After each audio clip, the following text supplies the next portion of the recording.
Hey guys, tonight we begin with the quiet story of an ancient seaside town, not its destruction, but its final evening. A place where the sea was calm, the air was warm, and life moved slowly toward night. This is not a story of panic or chaos.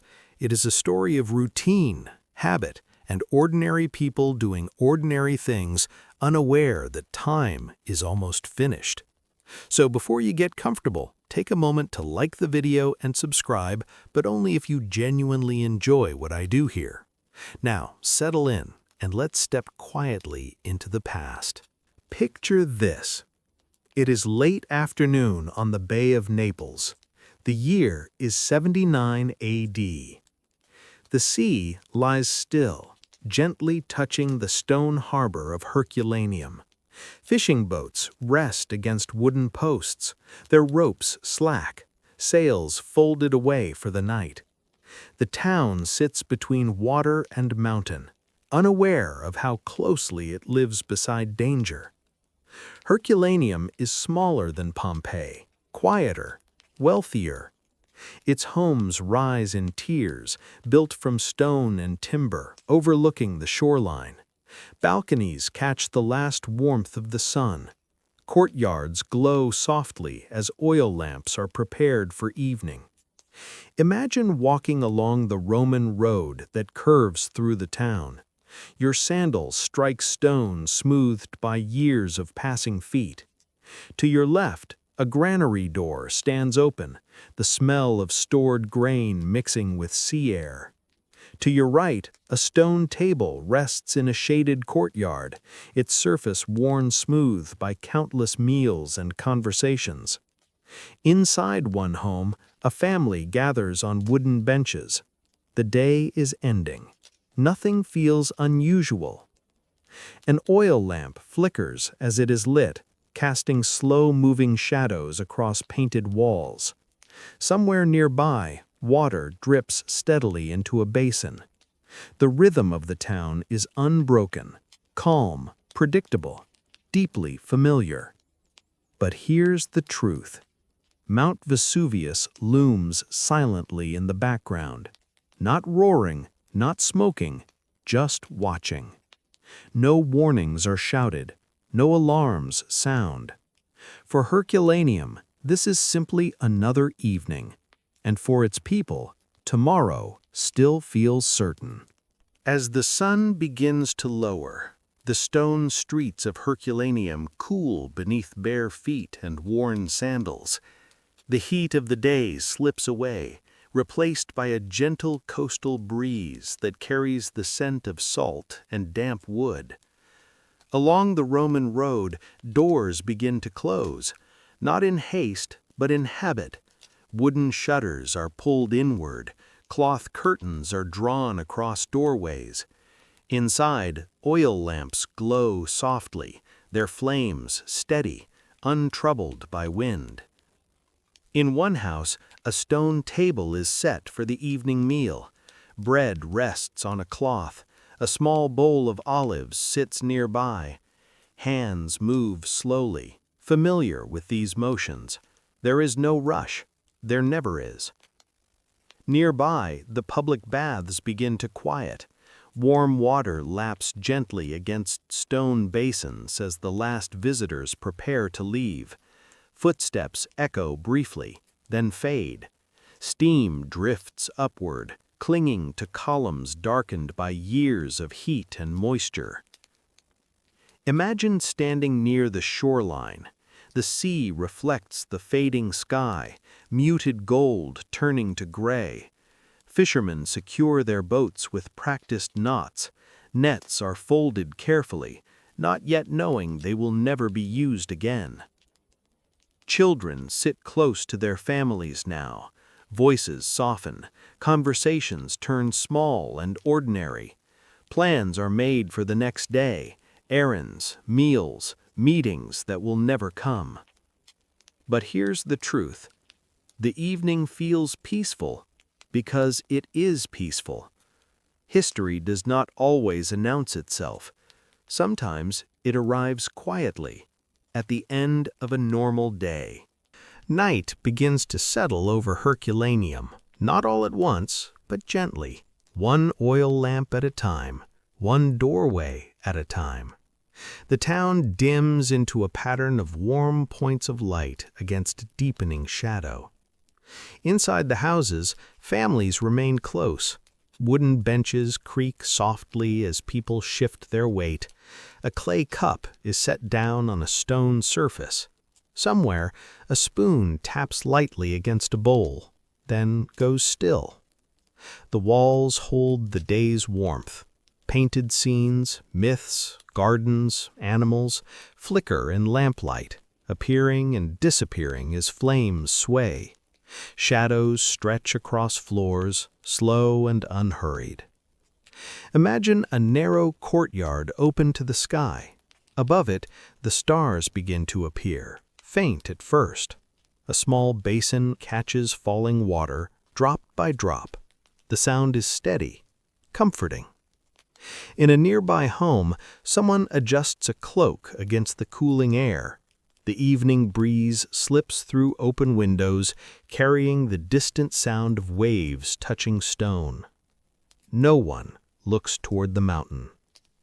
Vesuvius remains a dark shape against the sky, familiar and unremarkable. It has always been there. It will always be there, or so it seems. But here's the truth. The most important moments in history often pass unnoticed, wrapped inside routine. And tonight, routine still rules Herculaneum. Doors close softly across the town. Not slammed, not hurried, just the quiet sound of wood meeting stone. One by one, households retreat inward, wrapping themselves in the comfort of familiar walls. Inside, oil lamps are turned low. Some are extinguished entirely, leaving only the faint glow of embers from a hearth. The air smells of ash, warm stone, and olive oil. People settle onto wooden benches or simple sleeping platforms.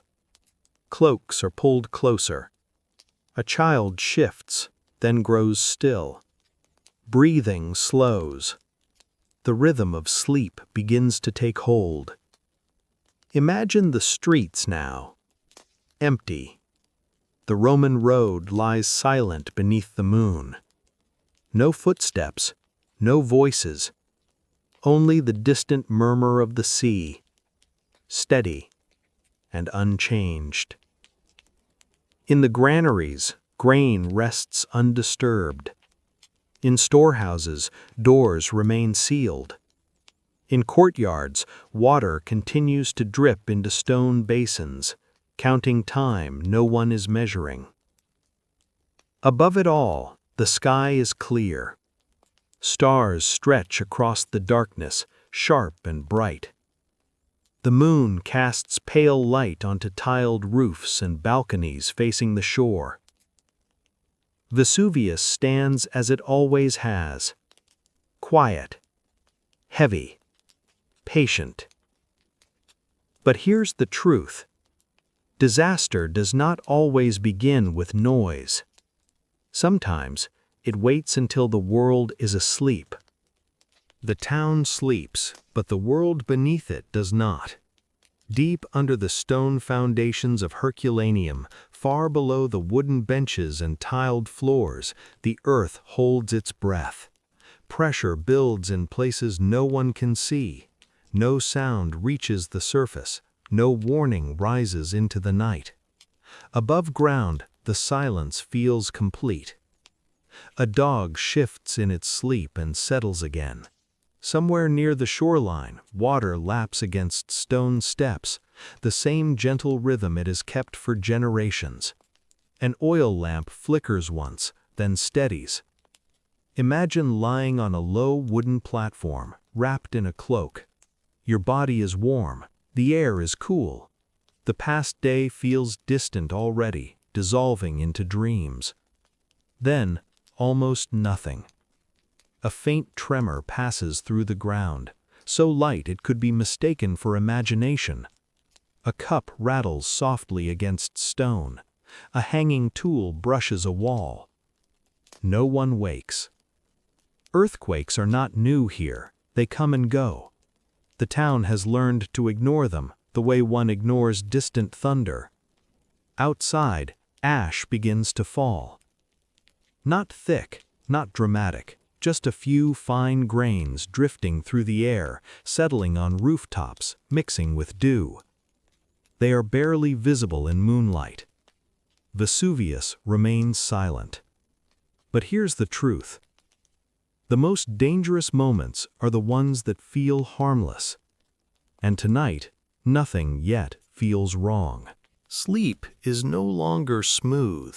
It comes in waves now, shallow, restless. Dreams form, then dissolve, leaving behind a faint sense of unease that no one can explain. A man turns on his wooden bench, pulling his cloak tighter, though the night is not cold.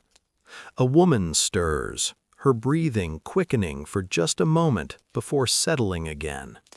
A child mutters in sleep, then falls silent. The air feels different. Not heavier exactly, just unfamiliar. A sharpness lingers at the back of the throat. A faint scent, like heated stone and sulfur, drifts through open courtyards and narrow passageways. Imagine stepping outside for a moment. The Roman road is no longer clean. A thin powder coats the stones now, dulling their surface. It crunches softly underfoot, though no one is there to hear it. In the granaries, ash settles quietly over sacks of grain. In storehouses, it slips through cracks and rests on wooden beams. Nothing is disturbed. Everything is changing. Somewhere deep below, another tremor passes, slightly stronger this time, enough to make shutters creak, enough to send ripples through water in stone basins. Still, no alarms are raised. Vesuvius remains a dark outline against the sky. No fire, no sound, only the faintest plume, rising so slowly it blends with the night. But here's the truth. The body often knows danger before the mind does. And tonight, the body is restless. When the animals know first. Picture this. Somewhere in the darkness, a mule shifts its weight. Its hooves scrape lightly against the stone floor of a stable. The sound is soft, almost apologetic, but it repeats, again and again. Animals are awake now, not fully panicked, just unsettled. Dogs lift their heads, ears angled toward something humans cannot hear. Chickens rustle inside their enclosures, feathers brushing against wood. A horse exhales sharply, steam rising briefly in the cool night air. Imagine standing near a storehouse. The ground trembles, not enough to shake walls, but enough to make hanging tools sway. An oil lamp flickers, its flame bending sideways for a heartbeat before straightening again. Ash continues to fall. It is finer now, almost like flour. It clings to hair, to fabric, to the rims of stone tables left outside. No one notices. Most are asleep. Those who are awake dismiss it as dust carried from the hills.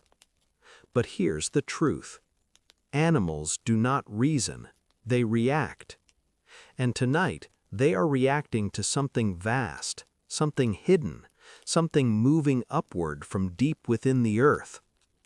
A dog begins to whine, low, continuous, as if calling to someone who will not wake. Somewhere deep below, another tremor passes, slightly stronger this time, enough to make shutters creak, enough to send ripples through water in stone basins. Still, no alarms are raised. Vesuvius remains a dark outline against the sky. No fire, no sound, only the faintest plume, rising so slowly it blends with the night. But here's the truth. The body often knows danger before the mind does. And tonight, the body is restless. The hour before morning. Picture this. The sky has not lightened yet, but it is no longer fully dark. There is a faint, colorless glow behind the silhouette of Mount Vesuvius. Not sunrise, just the promise of it. The kind of light that makes shadows softer, but more uncertain. A man wakes up on a wooden bench inside his home. He doesn't know why. No sound, no dream, just a feeling, heavy in the chest, like the air itself has grown thicker. He sits up slowly, rubbing ash from his eyelashes, though he doesn't yet recognize it as ash. Outside, the stone street looks different.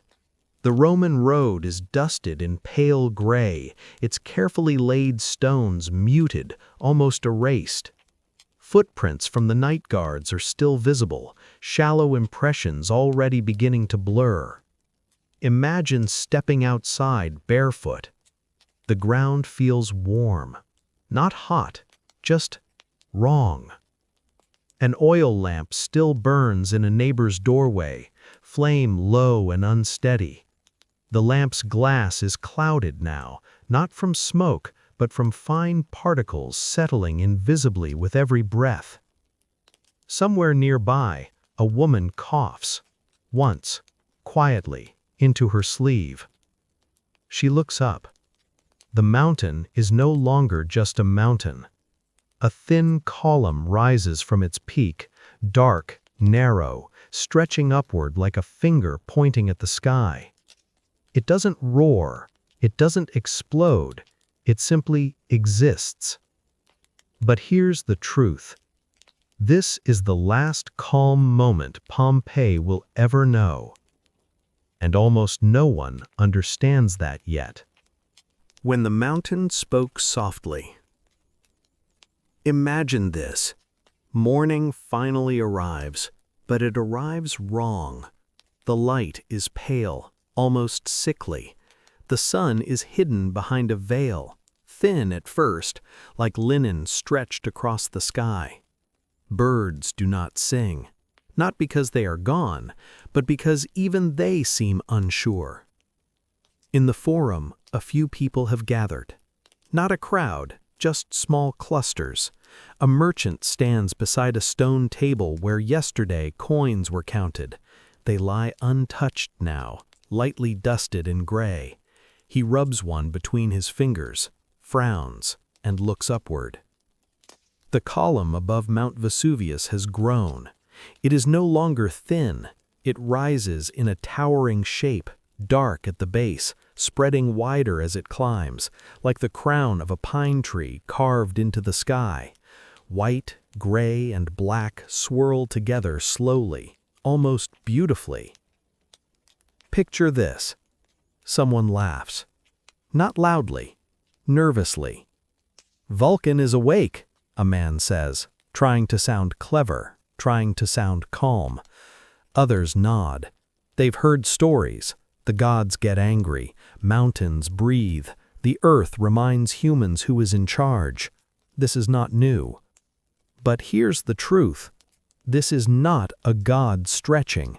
This is a mountain tearing itself open.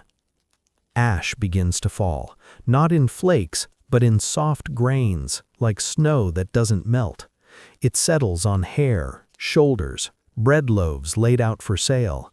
Children reach out curiously, letting it land on their palms. A mother pulls her child closer. Somewhere deeper in the city, inside a granary, sacks of grain are being covered hastily with cloth. A worker pauses, listening. There is a sound now, low, distant, like thunder locked inside the earth. Boom. Not loud enough to panic. Not yet. People keep working. That may be the most haunting part of all. Ash that refused to stop. Picture this. The ash does not stop. At first, people told themselves it would, that this was a passing thing, a strange morning, nothing more. But hours slide by, and the gray keeps falling, soft, steady, patient. Roofs begin to change color. Red tiles turn pale. Courtyards lose their sharp edges. Footprints appear in the streets and vanish moments later, swallowed by fresh ash. Every sound feels muted now, as if the city itself is wrapped in cloth. Inside a modest house near the city wall, a family gathers around an oil lamp.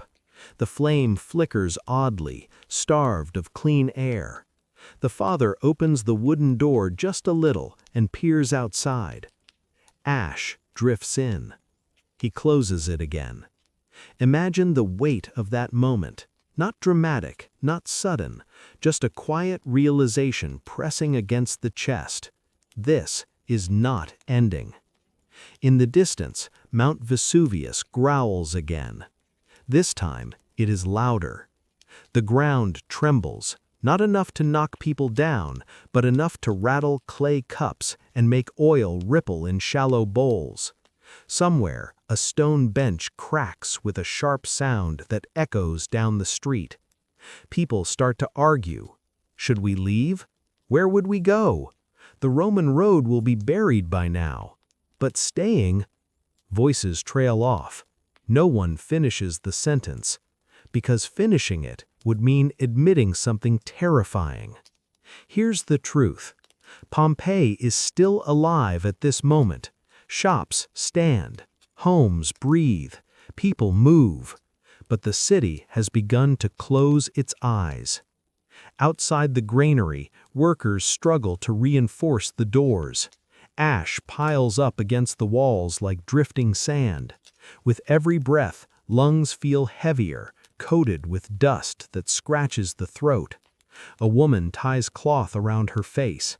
A man lifts his child onto his shoulders, trying to keep her above the worst of it. No one is running yet, but no one feels safe anymore. The first to leave. Imagine this. The sky is no longer gray.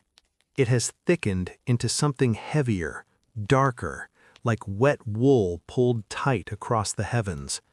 Daylight still exists, but only as a weak memory. Shadows blur. Time itself feels uncertain. Somewhere near the forum, a bell rings. Not loudly, not urgently, just once or twice. No announcement follows, no official order. Rome is far away, and Pompeii is alone. This is when the first people decide to leave. Not in a rush, not in panic. A merchant locks his door carefully, as if he might return by evening. He ties a small pouch to his belt, coins, maybe a ring, things that feel important in a moment like this. His wife wraps a shawl around her head, pulling it low over her eyes. They step onto the street. Ash crunches underfoot now. Each step feels deliberate, heavy, final. The familiar stone road, once warm under the sun, has turned cold and uneven beneath layers of falling debris. The Roman road no longer guides, it resists. Picture the silence. Not total silence, never that. There's coughing, the low murmur of voices, the distant thunder of the mountain. But the usual sounds of Pompeii are gone. No laughter, no bargaining, no music drifting from courtyards. A woman hesitates at her doorway. She looks back. Inside, a stone table still holds a half-eaten meal. A wooden bench sits where it always has. An oil lamp burns low, unattended.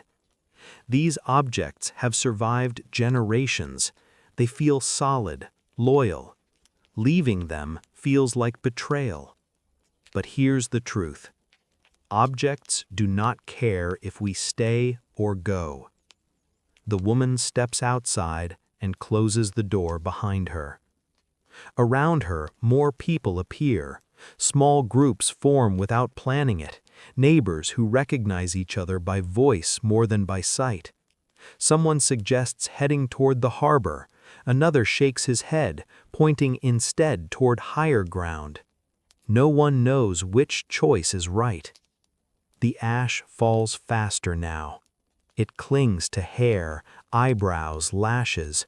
Breathing becomes work. Every inhale scrapes the chest. A child begins to cry, then stops, exhausted. From somewhere behind the clouded sky comes a deeper sound, a long, rolling roar that does not fade. Mount Vesuvius is no longer warning. It is continuing. Those who stayed behind. Picture this. Behind closed doors, Pompeii still breathes. Not loudly, not confidently, but it breathes. Inside a modest home near the edge of the city, a family sits close together on a wooden bench pushed against the wall. The stone floor is cool beneath bare feet. An oil lamp flickers, its flame unsteady, as if even fire is unsure it belongs here anymore. Outside, ash keeps falling. Inside, a man listens. He tilts his head slightly, straining to separate sounds, the distant roar of the mountain, the soft rattle of debris on rooftops, the cough of someone in the next room. He tells himself this is temporary. Vesuvius has always been there. It has grumbled before. By morning, he whispers, more to himself than anyone else, this will pass. Imagine how comforting that sounds. Waiting feels safer than moving. Staying feels controlled. The walls are familiar. The roof has sheltered generations. Leaving would mean stepping into the unknown, into darkness thick with ash and fear. But here's the truth. The danger does not announce when patience becomes a mistake. Across the city, others make the same choice. A baker refuses to abandon his ovens. He sweeps ash from the stone threshold again and again, as if routine itself might hold the mountain back. In a nearby courtyard, an elderly couple sits beside a water basin, hands clasped, saying very little. Words feel unnecessary now. The air grows heavier. Breathing indoors is no longer easier. Ash finds every crack, every opening. It settles on shelves, on bedding, on the surface of still water like gray snow that does not melt. The oil lamps burn lower. Outside, footsteps fade, voices disappear. The city feels hollowed out, like a shell left behind by the tide. Then, tremor. Not sharp, not violent, just enough to rattle the lamp, enough to send fine dust drifting down from the ceiling beams. The family looks up. For the first time, no one speaks. Somewhere above them, Mount Vesuvius continues its work, not angrily, not hurriedly, but with the patience of something ancient and unstoppable. When day turned to night. Imagine this. The sky above Pompeii no longer looks like a sky. It has weight now. It presses down. What should have been daylight is replaced by a thick, shifting darkness, the kind that makes people reach out with their hands just to be sure the world is still there. Ash clouds blot out the sun completely, turning morning into something closer to midnight. Inside the city, people begin to realize something is wrong. Not dangerous, wrong. A woman steps into the street carrying a folded cloth over her mouth. She pauses after only a few steps. The road beneath her sandals has changed texture, no longer stone alone, but stone buried beneath layers of warm ash. Each step sinks slightly, leaving footprints that vanish moments later. Picture this. She looks up, instinctively, and ash falls into her eyes. Around her, buildings fade into shadows. Familiar doorways become silhouettes. Statues lose their faces. The city she knows is dissolving in front of her, not through destruction, but through burial. Some people still try to move. They walk slowly, arms extended, holding on to walls, counting steps they've walked 1,000 times before. But nothing feels reliable anymore. Every breath scratches the throat. Every inhale tastes like smoke and minerals. But here's the truth. Darkness changes behavior. Panic does not always arrive screaming. Sometimes it arrives quietly when people realize they can no longer see their own hands. In one narrow street, a small group huddles together. They speak softly, as if loud voices might break whatever fragile balance remains. Someone prays. Someone else curses the mountain under their breath. The ground trembles again. This time, stronger. Tiles crash from rooftops. A distant wall collapses with a sound like thunder rolling underground. People flinch, crouch, freeze, unsure whether to run or stay still. Inside homes, oil lamps are lit again, even though the air inside is growing dangerous. The flames burn strangely, flickering low, struggling for oxygen. Ash pours in through windows, through doors, through every place breath once moved freely. Pompeii is no longer a city. It is a space being filled. The sound beneath the ash. Picture this. At first, people think it is thunder, a low, rolling sound that seems to move beneath the ground rather than above it. It does not crack like a storm. It drags. It vibrates. It makes the stones underfoot hum, as if the earth itself is breathing too hard. People stop walking. They listen. Imagine standing in a street you have known your entire life, between familiar stone walls, beside a worn wooden door, and suddenly realizing the ground no longer feels solid. It feels alive. The sound comes again, deeper this time. Somewhere near the Roman road leading out of the city, a section of paving stones shifts, not violently, just enough to be noticed. Ash slides into the gaps like water finding a crack. A man drops to one knee, steadying himself with a hand against a stone table outside a closed shop. The table trembles. Dust falls from its surface in soft gray curtains. Here's the truth. Volcanoes do not announce themselves with explosions alone. Sometimes they whisper warnings first. Inside Pompeii, fear spreads not through screams, but through silence. Conversations stop mid-sentence. People look at one another, searching for reassurance, for authority, for someone who understands what this means. No one does. In a courtyard, a child begins to cry, not loudly, but steadily. The sound cuts through the ash-filled air more sharply than any shout. Her mother pulls her close, wrapping a cloak around both of them, as if fabric might shield them from the mountain. Ash keeps falling. The darkness grows thicker. Then the sound changes. It becomes sharper, faster, like a distant roar moving closer, not across the sky, but along the ground itself. People press themselves against walls. Some kneel, others cover their ears, though it does nothing to stop the vibration in their bones. Stone benches crack. Tiles shatter.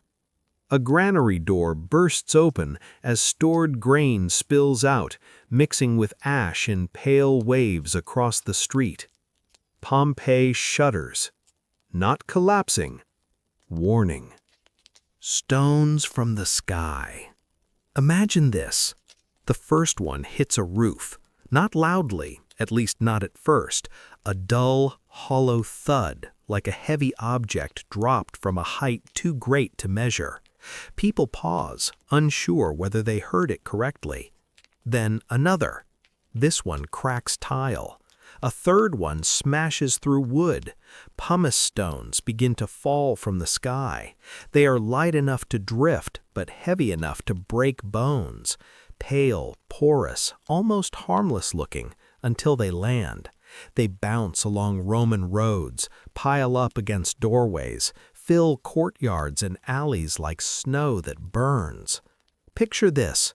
A man lifts his arm just in time. A stone strikes his forearm instead of his head. He stumbles back, pain flashing across his face, ash and pumice coating his hair, his shoulders, his fear. People begin to run now, not in panic, in confusion. Some head toward the caravan path leading out of the city, believing distance might offer safety. Others retreat indoors, slamming wooden doors, dragging stone benches across thresholds to block the rising piles. But here's the truth. Roofs were never meant to carry a sky that falls. Inside Pompeii, the sound changes again. It becomes constant, an endless drumming. Pumice rattles against walls, clatters down steps, rolls through streets like small, relentless hail. In a narrow courtyard, a woman tries to clear the roof above her by pushing stones away with a wooden pole. Her hands shake, her breath comes fast. Each moment she clears, more stones replace them. Some roofs begin to sag, others give way suddenly. A crash echoes through the darkness as part of a house collapses inward, disappearing beneath a rising mound of white stone and ash. Voices call out, then stop.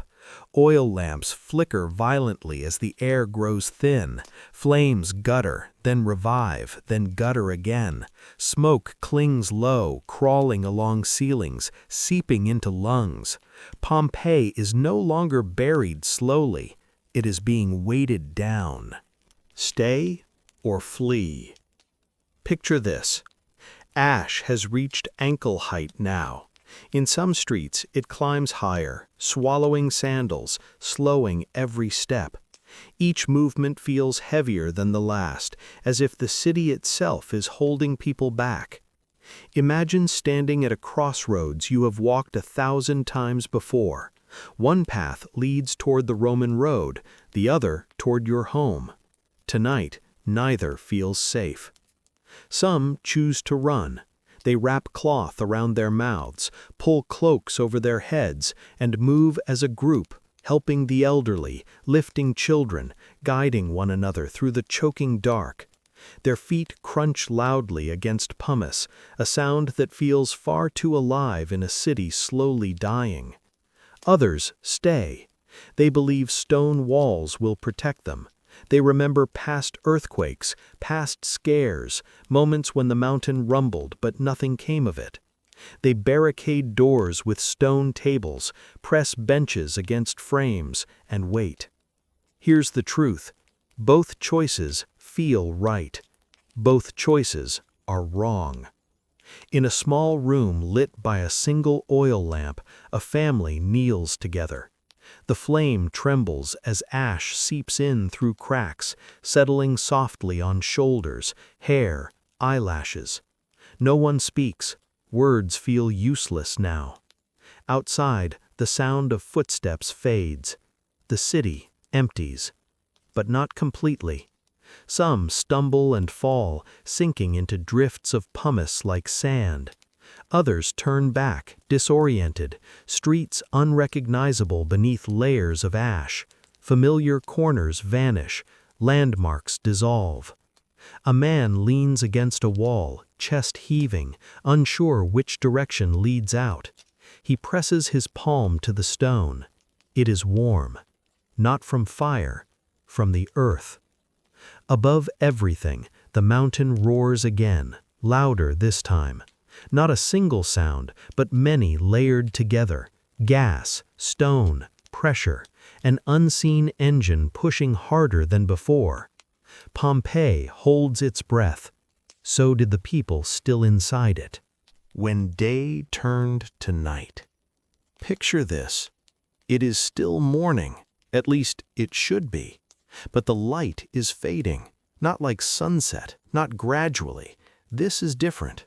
The sky above Pompeii thickens into something heavy and unnatural. The rising column from Vesuvius spreads outward, blotting out the sun completely. Darkness falls in layers. First, shadows deepen. Then, faces blur. Then, hands disappear inches from the eyes. Imagine trying to see your own fingers and finding nothing there.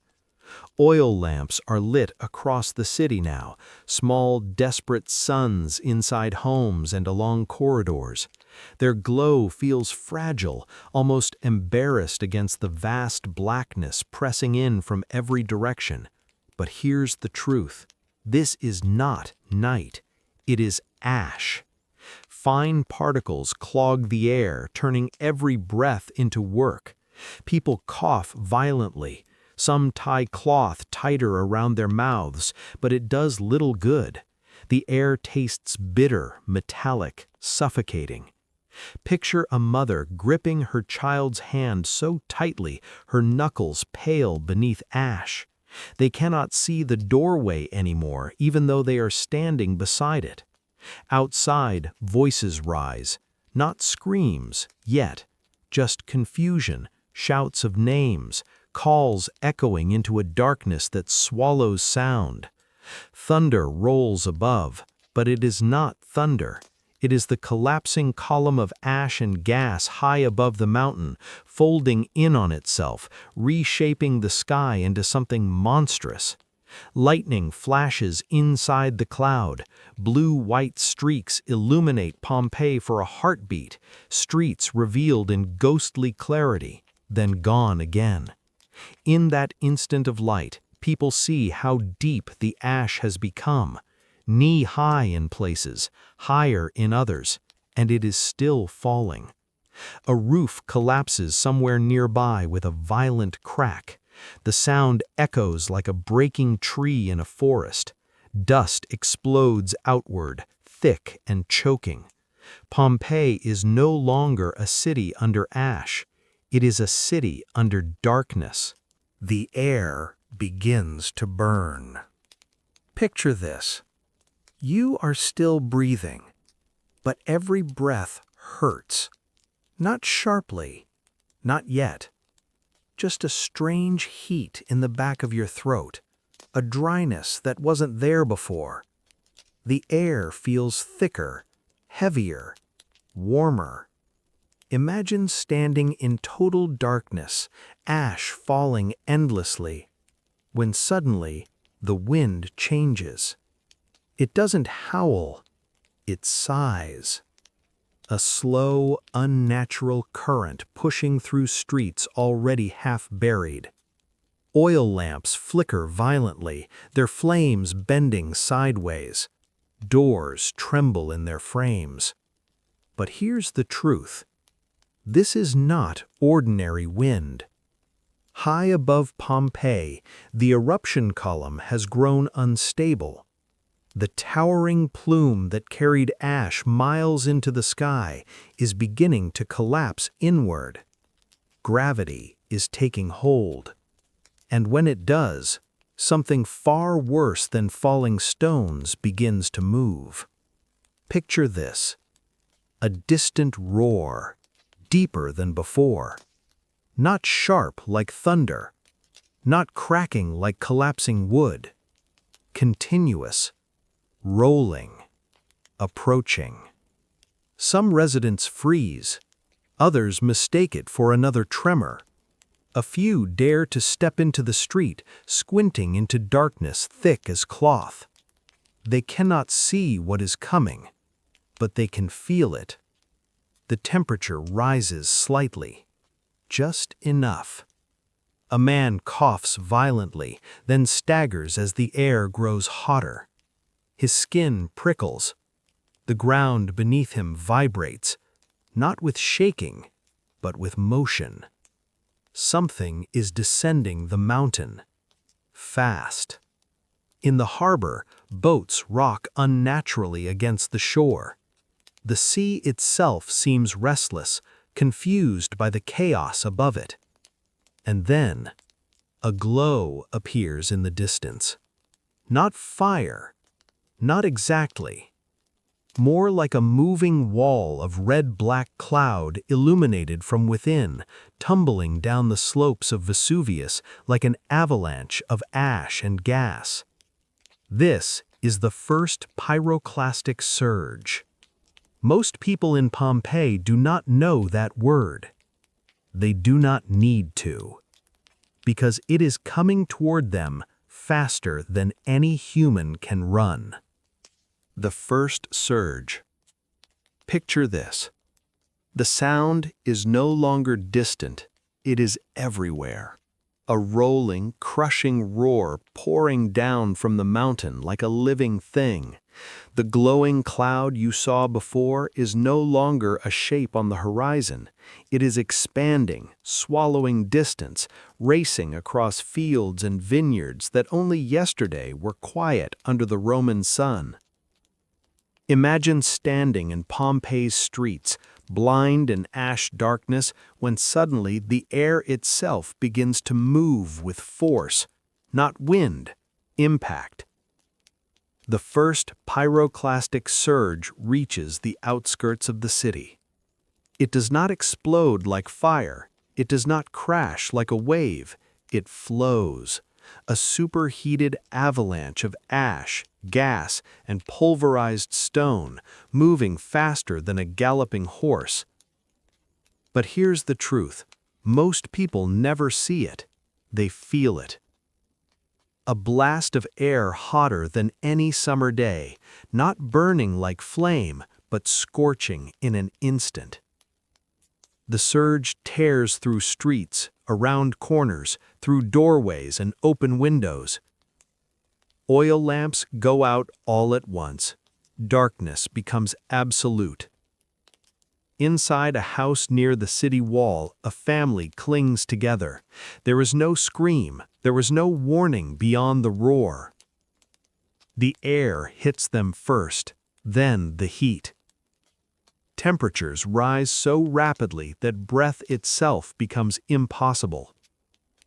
Lungs fill with ash-laden gas, bodies collapse where they stand. Outside, the surge races onward, hugging the ground, wrapping around temples, slipping through courtyards, spilling into the forum. Stone does not stop it, walls do not block it, it finds every opening. And then, just as quickly as it came, it passes. Silence falls. Ash drifts softly again, settling over streets that are no longer moving. For a moment, Pompeii is still. But this was only the first surge. Vesuvius is not finished. The second wave. Picture this. After the first surge, there is a strange stillness. Ash hangs in the air like fog. The streets are silent. No footsteps, no voices calling names, just a faint settling sound, as if the city itself is exhaling. Imagine someone still alive, somehow shielded behind thick stone walls or in a pocket where the first surge lost its force. They lift their head slowly. Their ears ring, their chest aches. They think, maybe it's over. But here's the truth. Vesuvius has only begun collapsing. High above the crater, the eruption column continues to fail in sections, and each collapse sends another avalanche of burning gas and ash racing down the slopes. The second pyroclastic flow forms. It is denser, hotter, heavier. Picture a rolling wall of black and gray, threaded with faint internal fire, accelerating down the mountain in silence before the roar arrives. It moves like liquid shadow, hugging the ground, devouring everything in its path. This time, it reaches Pompeii fully. The surge does not skim the edges, it engulfs the city. Temples vanish into the cloud, the forum disappears, the Roman road leading toward the gates is swallowed whole. The granaries, already buried in ash, are struck again, roofs collapsing under the pressure. Inside homes, air compresses violently, doors slam inward, windows shatter. The temperature spikes in seconds to levels no body can endure. There is no time to react, no time to run, no time to understand.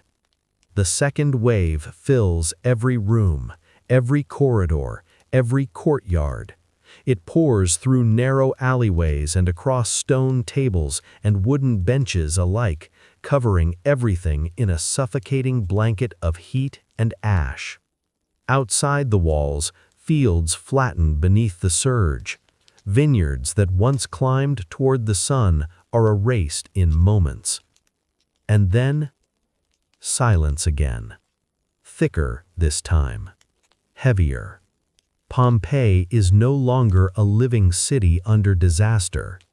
It is becoming something else. A sealed stasis beneath layers of volcanic memory. Frozen in an instant. Picture this. The air is no longer moving. It presses down, heavy, absolute, suffocating. After the second wave, there are no more voices in Pompeii, no cries, no running footsteps on the Roman road, no doors slamming shut. Only ash, layer upon layer, falling in slow surrender. But here's the truth. For many, death did not come slowly. It came in seconds. When the pyroclastic surge entered homes and streets, temperatures may have reached hundreds of degrees Celsius. Flesh did not burn the way fire burns wood. It shut down instantly. Muscles contracted, bodies froze in their final positions. Picture a man near the city gate, his arm raised over his face, not in surrender, but in reflex, shielding his eyes from heat he could not see. Imagine a mother bent over her child inside a stone house, her body curved in protection even after breath was gone. In a courtyard near a stone table, two figures sit close together. Perhaps they thought thick walls would save them. Perhaps they believed the worst had already passed. Time did not give them the chance to reconsider. Ash and gas swept in, breath failed, muscles locked, and then everything stopped. Outside the city walls, the third and fourth surges continue to arrive, adding more layers, more heat, more silence. Pompeii disappears not in explosion, but in burial. Roofs collapse, upper floors sink, courtyards fill like bowls. By morning, if anyone were watching from far across the bay, they would see only a vast gray landscape where a city once stood. No smoke rising, no movement, just a quiet mound beneath Vesuvius. And here's the haunting part. Pompeii is now sealed, not destroyed into nothingness, preserved. Every Roman road, every stone bench, every oil lamp, every body, locked in volcanic ash, waiting. The city beneath the soil. Picture this. It is no longer the year 79 AD. The Roman Empire shifts. Emperors rise and fall. Wars reshape borders. Generations are born, live, and die, never knowing what lies beneath their feet. Where Pompeii once stood, there is now farmland. Imagine farmers walking across a quiet field under the Italian sun. Their sandals press into soil that is strangely firm in places. Sometimes their tools strike something hard beneath the surface. Stone. But here's the truth. They do not know they are walking on rooftops. They do not realize that beneath layers of compacted ash lie streets, courtyards, frescoes, and bodies frozen in time. Centuries pass. The memory of Pompeii fades into vague legend. Writers mention a city destroyed by Vesuvius, but the exact location becomes uncertain. The landscape changes, rivers shift slightly, vegetation grows. The ash settles into earth. Picture vines growing above buried temples, olive trees spreading roots into what was once an upper floor of a Roman home, rainwater slowly seeping through hardened volcanic layers, preserving what it touches. Underneath, rooms remain sealed. Frescoes retain their colors. Oil lamps rest where they were dropped. Skeletons remain curled in final poses. The silence lasts not years, but nearly 1,700 years. Imagine the weight of time pressing down on a city that cannot decay normally. Unlike other ancient places, Pompeii is not looted and rebuilt. It is not dismantled stone by stone. It sleeps. And the world forgets. Until one day. In the 16th century, workers digging a canal strike something unexpected. A wall. Painted. Bright red. At first, no one understands what they have uncovered. They dig a little, then stop. Curiosity flickers but does not yet ignite into full exploration. It will take another 2 centuries before systematic excavation begins. But the sleeping city has been touched. After nearly 2 millennia, Pompeii begins to breathe again.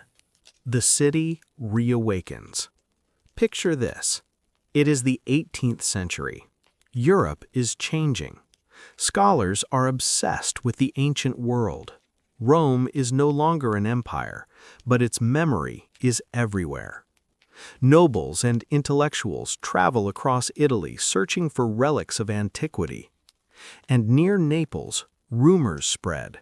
Workers digging in the soil have uncovered walls, painted walls. Imagine the first proper excavation teams arriving in the 1700s under the rule of the Bourbon kings. They are not yet archaeologists as we understand today. They are treasure seekers, digging tunnels into hardened ash. But here's the truth. What they find is not treasure in gold. It is something far more powerful. They break through into a sealed Roman room. Air that has not moved in 1,600 years shifts slightly as the wall opens. Light touches frescoes that have remained hidden in darkness since 79 AD. Picture vibrant red and black painted walls, delicate Roman patterns, a stone table still standing, clay amphorae resting quietly in corners. The city is not ruins, it is intact. Room after room emerges. Granaries filled with carbonized grain, wooden doors preserved in ash molds, Roman roads with wagon ruts still visible. And then, something unexpected. Excavators uncover hollow spaces in the hardened ash. At first, they do not understand what these voids mean. But in the 19th century, archaeologist Giuseppe Fiorelli makes a revolutionary decision. He pours plaster into those empty cavities, and slowly, shapes form. Human shapes. A figure curled on its side, a child pressed against an adult, a man clutching a pouch near the city gate. These are not statues carved by artists, they are impressions left by real people whose bodies decayed but whose final positions remained preserved in ash. For the first time in history, the world sees the faces of Pompeii, not as legend, not as myth, but as human beings caught in a moment that never moved forward.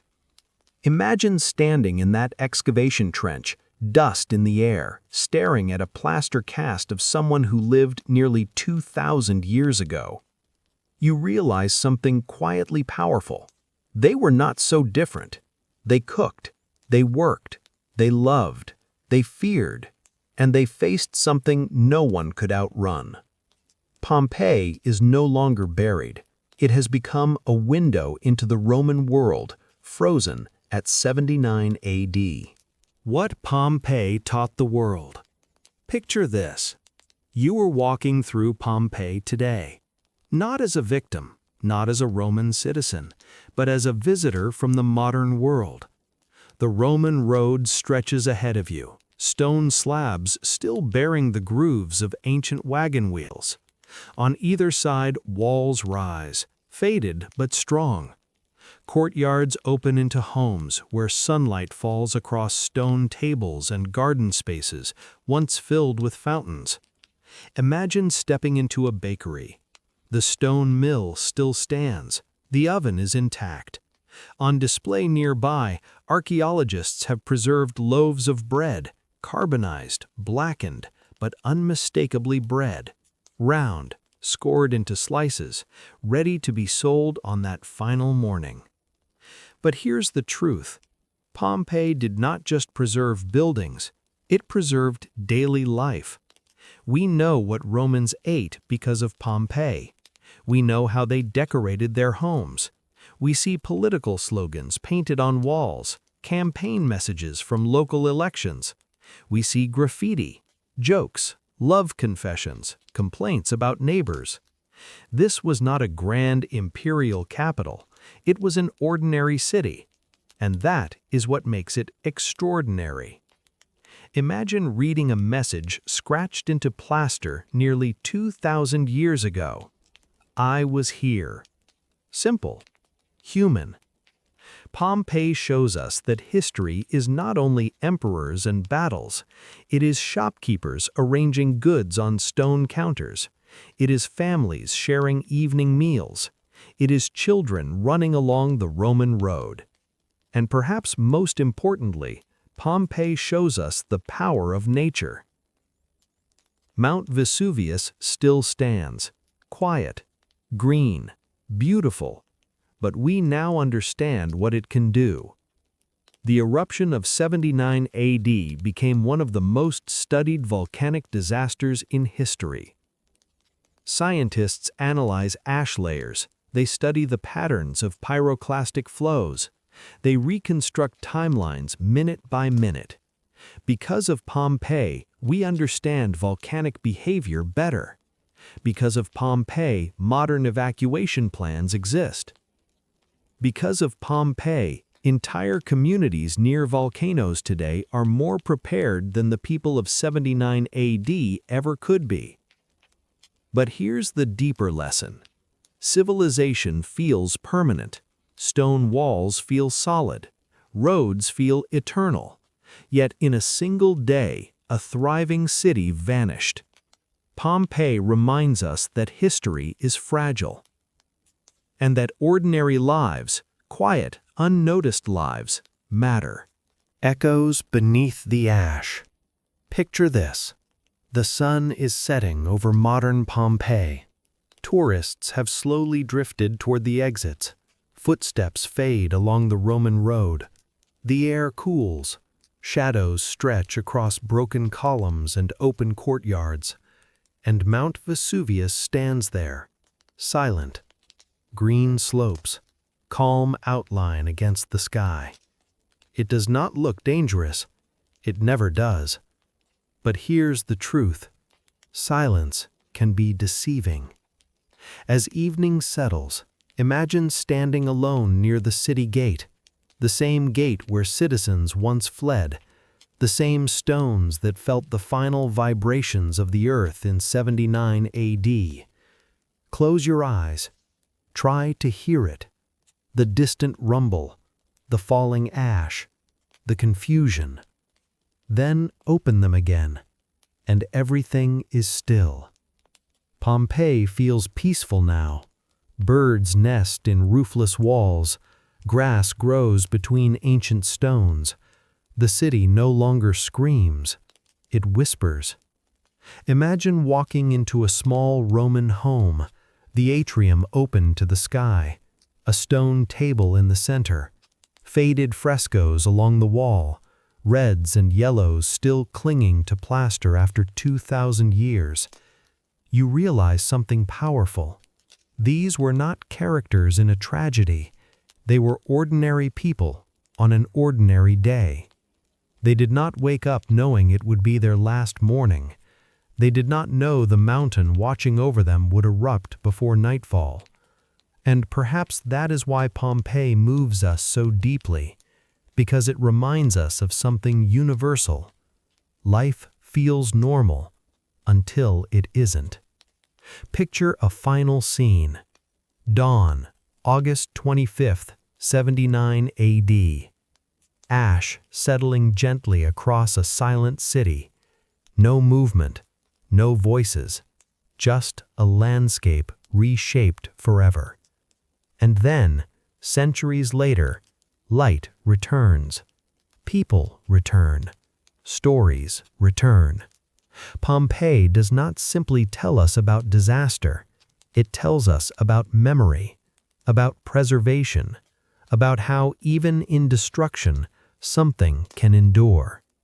The streets remain. The oil lamps remain. The Roman roads remain. And through them, so do the people. Not alive in body, but alive in story. And now, as night falls over the ruins once more, you understand something quietly profound. Pompeii is not only a city buried by ash, it is a reminder that history breathes beneath our feet, that time can stop, but memory does not, and that somewhere between silence and stone, the past is still waiting to be heard. The streets of Pompeii are quiet now, not empty, not lifeless, just frozen. Stone slabs worn smooth by Roman sandals stretch ahead. Courtyards are filled with dust, ash, and memories. Doors hang slightly ajar, as if inviting you to peer into the lives that once filled them. Imagine walking along a narrow alley. Every corner hides a story. A bowl left on a table, a broken cup, a mosaic floor showing a moment frozen in time. It's as if the city itself is breathing gently beneath layers of ash, whispering fragments of conversations, laughter, and fear. But here's the truth. These walls are storytellers. Frescoes depicting banquets, gladiators, and mythological scenes remain vivid. Graffiti etched by ordinary hands tells of love, anger, jokes, and complaints. Messages from a people who never imagined they would be heard thousands of years later. Step into a small atrium. Sunlight streams through the open roof, hitting a stone basin. Dust motes dance in the light. You can almost imagine a mother sweeping the floor, a child chasing a ball, a baker preparing morning bread. Imagine the echoes of their voices, faint but persistent, running through the corridors of time. Pompeii does not just tell us about disaster, it tells us about daily life, about the ordinary moments made eternal, and above all, it reminds us how fragile civilization can be. The lessons of ash. Picture this. Walking through Pompeii today, you are not just seeing ruins, you are witnessing lessons etched into stone, ash, and human experience. Every collapsed roof, every preserved mosaic, every plaster cast of a Roman victim speaks across centuries. Imagine standing in the Forum. Once a bustling heart of commerce and conversation, it is now quiet. Columns rise like solemn sentinels, streets are frozen, and dust rests upon benches where citizens once gathered. You can almost hear faint murmurs, discussions of politics, arguments about food prices, even the laughter of children chasing one another across cobblestones. But here's the truth. Pompeii teaches us about resilience and fragility at the same time. It shows us that ordinary lives are extraordinary in their simplicity. Every shopkeeper, baker, family, soldier, and child mattered. Their routines, their joys, their fears, captured forever in volcanic ash. Picture the bakery again, ovens cold but intact, the bread loaves carbonized yet perfectly shaped. You realize how intimately life and death were intertwined here. One morning, people were living. The next, the ash sealed their world.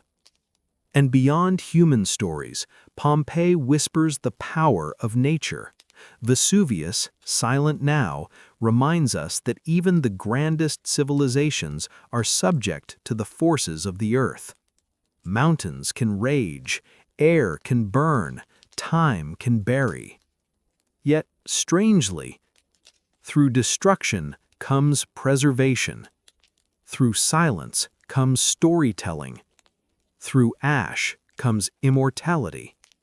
Step carefully, observe closely. The city is a teacher. Its lessons are subtle. Cherish ordinary life, respect the natural world, and remember that even in sudden catastrophe, history continues to speak. The city as a time capsule. Picture this. You are not just walking through ruins. You are walking through a perfectly paused moment in 79 AD. The marketplace still holds its counters. Amphorae jars remain stacked against walls. Political slogans are still painted across buildings. Campaign messages urging citizens to vote for local candidates. Imagine reading graffiti scratched into plaster. I love you. Successus loves Iris. Beware of the dog.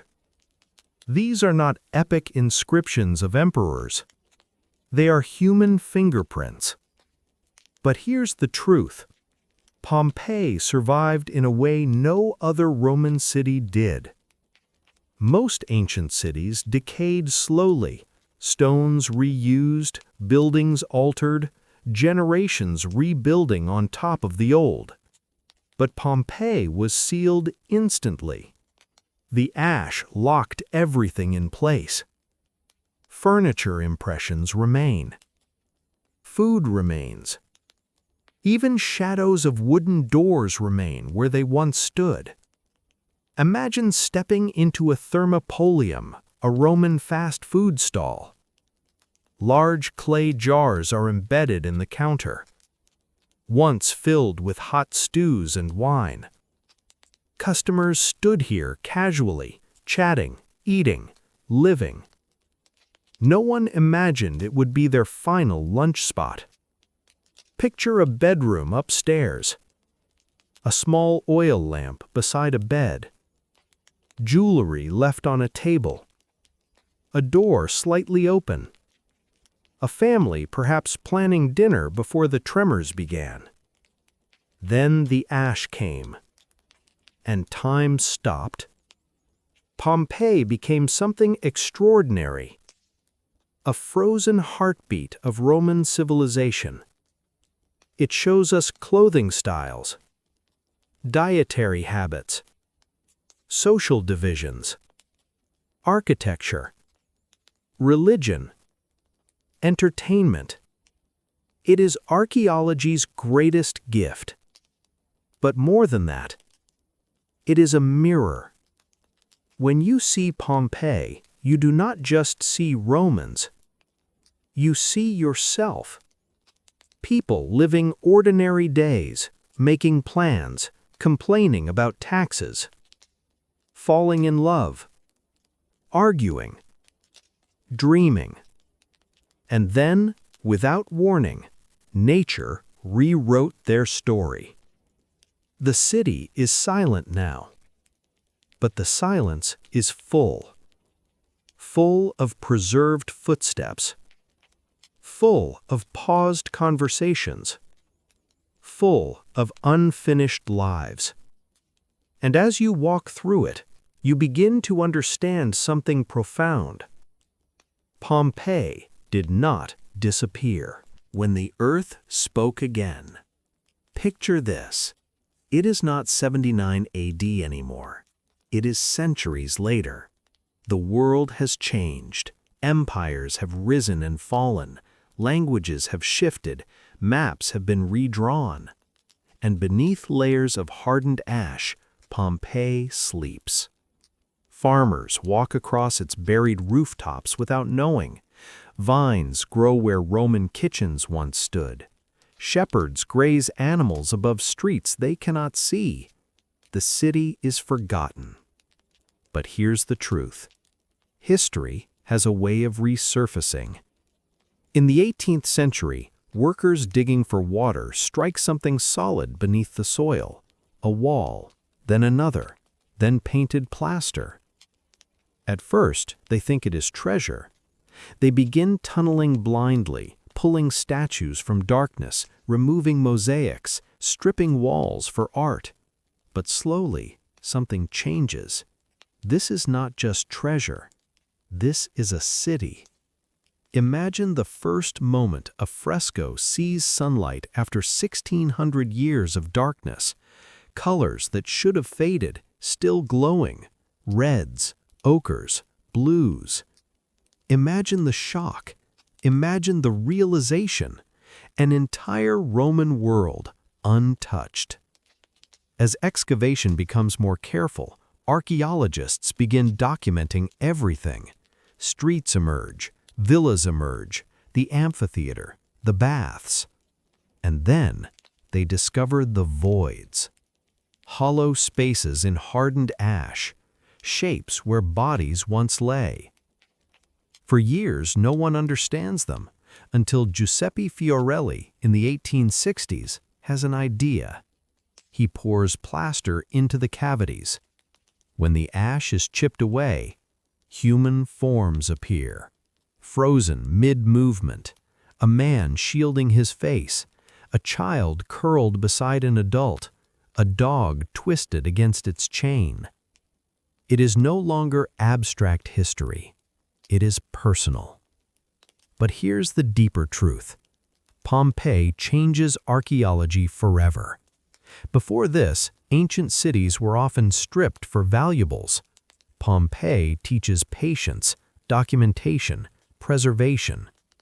It becomes a laboratory for understanding daily life in Rome, not emperors, not generals, ordinary people. And science continues evolving. In modern times, researchers use CT scans on plaster casts.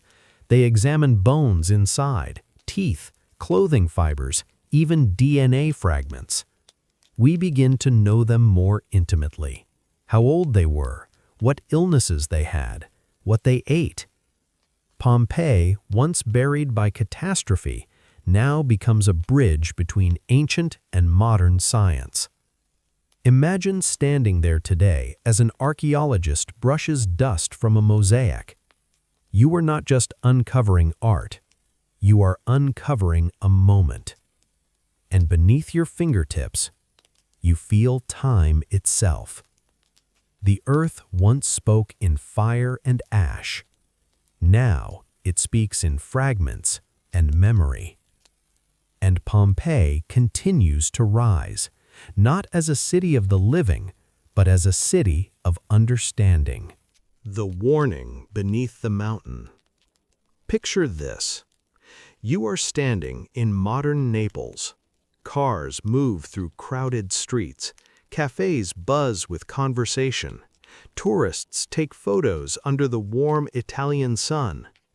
And in the distance, Mount Vesuvius rises, calm, green, silent. It almost looks peaceful. But here's the truth. It is not dead. Vesuvius is still an active volcano. The same mountain that buried Pompeii still watches over millions of people living around the Bay of Naples today. Imagine this for a moment. Nearly 3 million people now live in the region surrounding Vesuvius. Homes, schools, hospitals, highways. Life continues in the shadow of history. Scientists monitor the volcano constantly. Seismic sensors detect tremors. Satellites track ground swelling. Gas emissions are measured daily. Because they know something the Romans did not. Warning signs matter.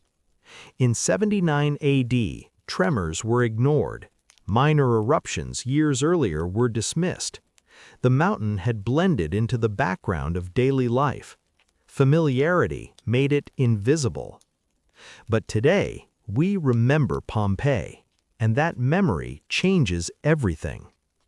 Imagine modern evacuation plans mapped across the region, emergency sirens, coordinated escape routes, buses ready to transport families if necessary. The past has become preparation. Yet there is a quiet tension. Standing on Pompeii's stone streets today, you can see Vesuvius looming in the distance. It is beautiful, photogenic, almost serene. But you know what it can do. Pompeii is not just a preserved city. It is a warning carved in ash. It whispers across centuries. Civilizations are fragile. Nature is powerful. Complacency is dangerous. And yet, there is something hopeful here. Unlike the people of 79 AD, we have science. We have monitoring systems. We have disaster response networks. Pompeii's tragedy may one day prevent another. Picture a classroom in Naples today. A teacher explaining the eruption to students, showing them plaster casts, describing pyroclastic flows. Those children grow up understanding the mountain. They do not ignore it. The earth once spoke in destruction. Now, it speaks in data. And the lesson remains clear. History is not just something we study. It is something we survive, if we listen. The human faces of tragedy. Picture this. You are standing inside a quiet museum hall. Glass cases line the walls. The room is dimly lit. And in the center, there they are. The plaster casts. Not statues, not sculptures. People. A man lies on his side, knees drawn upward. His fingers are frozen mid-grip. A child presses close to an adult's body. A dog twists against its chain, still trying to escape. Imagine the final seconds.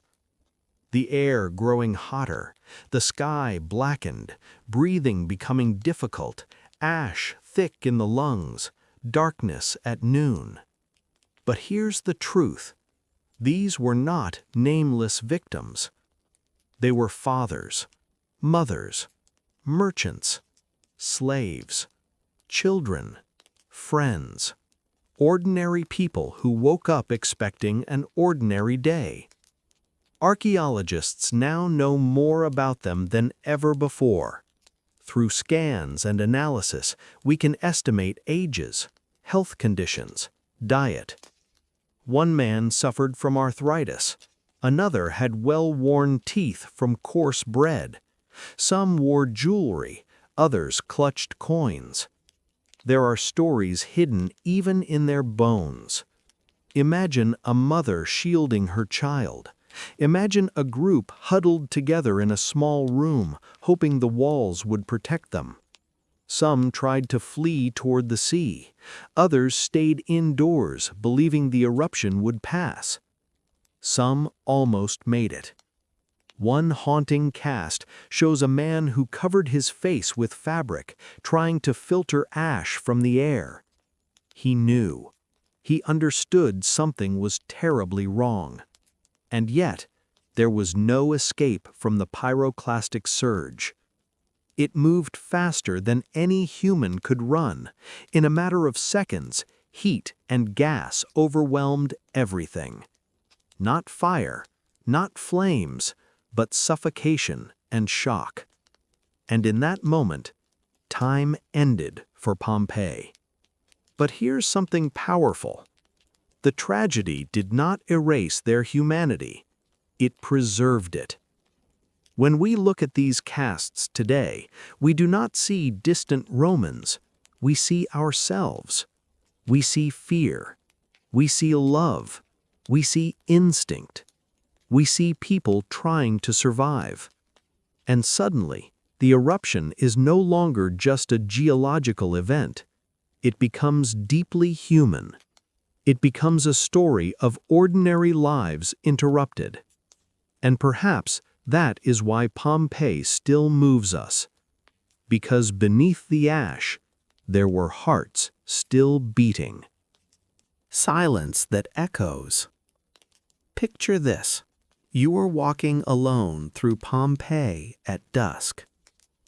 The crowds are gone. The tour guides have finished speaking. Footsteps fade into distance.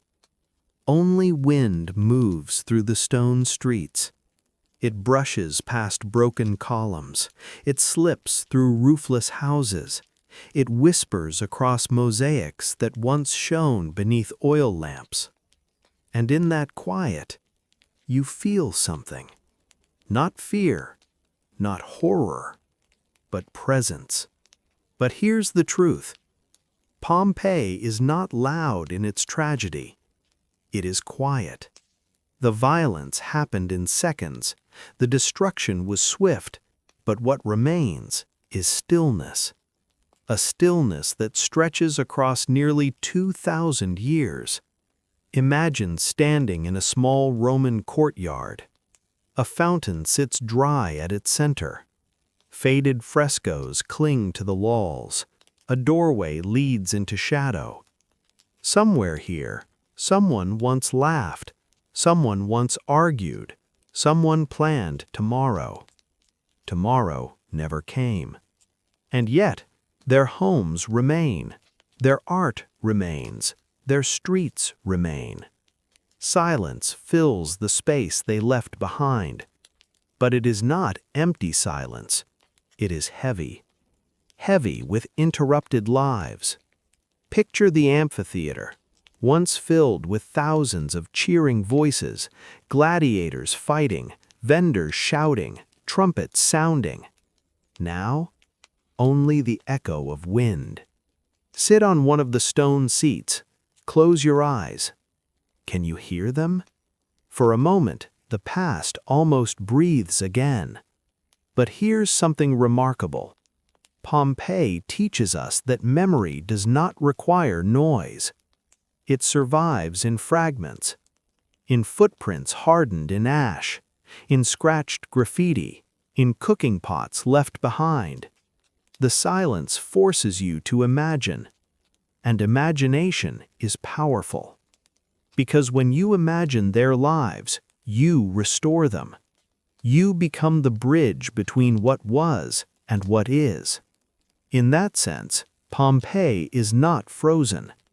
It lives inside the minds of those who walk its streets today. And as twilight settles over the ruins, shadows stretching long across ancient stone, you realize something profound. The city is gone, but the story is not. What Pompeii teaches us about being human. Picture this. You are not in ancient Rome anymore. You are in your own city. Cars pass, phones glow in people's hands, conversations drift through cafes, deadlines, plans, ambitions, life moves quickly. Now imagine all of it paused. Not gradually, not slowly, instantly.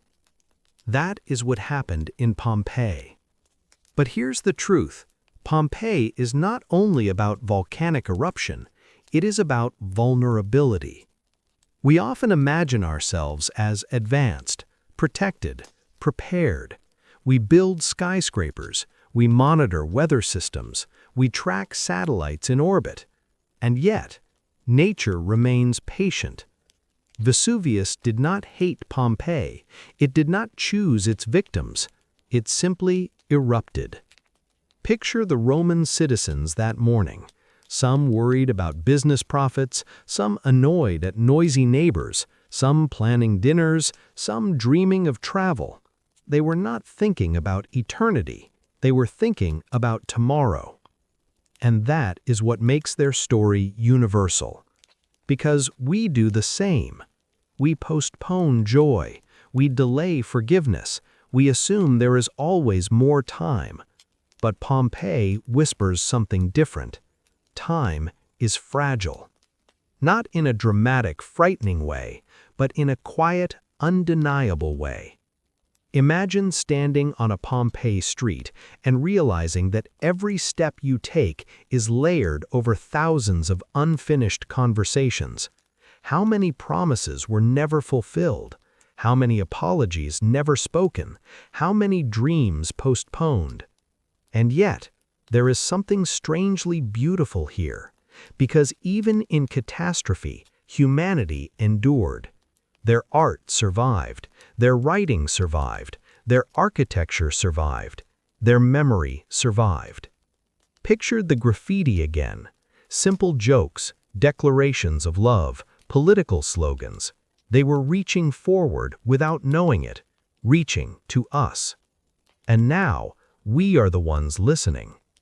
Pompeii teaches us to pay attention, to appreciate ordinary mornings, to understand that history is not made only by emperors and battles, but by everyday people living ordinary days. And maybe, just maybe, that is the most powerful lesson of all. The morning before the end. Picture this. It is early morning, August 24th, 79 A.D. Sunlight spills gently over red-tiled rooftops. The air is warm, heavy with the scent of bread baking in clay ovens. Vendors are already arranging figs and olives in the marketplace. A blacksmith hammers rhythmically in the distance. Somewhere, a child laughs. Nothing feels unusual. Mount Vesuvius stands quietly beyond the city walls, green and almost beautiful against the blue sky. Imagine walking through the forum. Merchants argue about prices, politicians discuss local matters, a dog darts between legs chasing scraps. Laundry hangs from balconies, fluttering softly in the breeze. It is, in every sense, a normal day. But here's the truth. History rarely announces itself. The mountain had trembled before. Small earthquakes were common. People had grown used to them. They had rebuilt after earlier damage. Familiar danger becomes background noise. And that morning, when the earth gives a faint shudder beneath their sandals, most people barely pause. Life continues. Imagine a baker sliding loaves into a hot oven, a wealthy family planning a midday banquet, sailors glancing at the calm sea. Then a distant rumble. Not thunder, not quite. Something deeper. Some people look toward the mountain. A thin column of smoke begins rising, slow at first, curious, unthreatening. But it grows, higher, wider, darker. Within hours, the sky changes color. Ash begins to fall like gray snow. People brush it from their shoulders, laughing nervously. It will pass, some say. But it does not pass. The column becomes a towering plume, mushrooming into the sky. Day turns into twilight, and still many hesitate. Because it is difficult to believe that the world you woke up in could disappear before nightfall. Imagine the moment realization dawns, when laughter stops, when merchants abandon their stalls, when doors slam shut, when parents grab children, when eyes turn upward, not in curiosity now, but in fear. That ordinary morning becomes the last ordinary morning Pompeii would ever know. And that is what makes it haunting. Not the explosion, not the ash, but the simplicity of what came before. Breakfast, conversation, routine, life. Because catastrophe does not always begin with chaos. Sometimes it begins with sunshine. Ashes, memory, and immortality. Picture this. You are standing at the edge of Pompeii at sunset. The sky glows amber and crimson. Mount Vesuvius rises in the distance, calm and silent once more.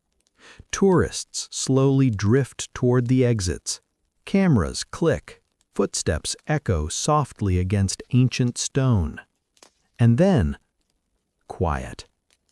Imagine kneeling down and touching the same stones that Roman sandals once touched. 2,000 years separate you, and yet, in that moment, the distance feels thin. But here's the truth. Pompeii did not just die. It transformed.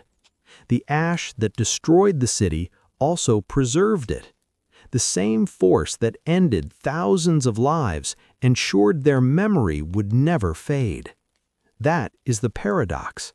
Destruction created immortality. Imagine if the eruption had never happened. Pompeii might have grown, changed, modernized, its old streets rebuilt, its ancient homes replaced.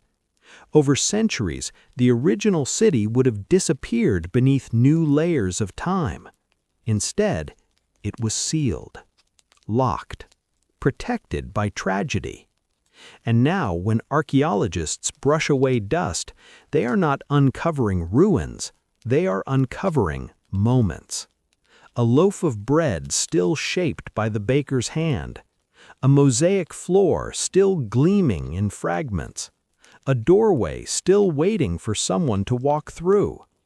Pompeii is not frozen in stone, it is suspended in memory. And maybe that is why it feels so alive, because it reminds us that human stories do not vanish easily. We leave marks in walls, in art, in words scratched into plaster, in the way we love, work, struggle, hope. Picture the mother shielding her child one last time. Picture the merchant who thought he would reopen his stall tomorrow. Picture the young couple who had plans beyond that summer. Their tomorrow never arrived, but their story did. It reached us, and now we carry it forward. Pompeii teaches us something profound. Life is temporary, but memory can be eternal. The ash fell, the city fell silent, but humanity endured. And as the sun disappears behind Vesuvius, casting long shadows over the ancient streets, you realize this was never just a story about a volcano. It was a story about us. The echo that never fades. Picture this. Night has fallen over Pompeii. The ruins are empty now. Moonlight spills softly across broken columns and silent courtyards. The stone streets glow faintly silver under the stars. Mount Vesuvius stands in shadow, still, quiet, almost innocent. Imagine standing alone in the Forum at midnight. No tourists, no voices, only the wind brushing against ancient walls. And for a moment, it feels as if time has folded in on itself. But here's the truth. Pompeii is not a story locked in the past. It is a mirror. When we walk its streets, we are not just observing ancient Romans. We are confronting our own fragility, our own routines, our own ordinary mornings. Picture the final seconds again, not to relive the horror, but to understand the humanity. the instinct to protect loved ones, the hope that danger might pass, the belief that tomorrow would come. These are not Roman traits, they are human traits. And that is why Pompeii still breathes in our imagination. The ash did more than bury a city.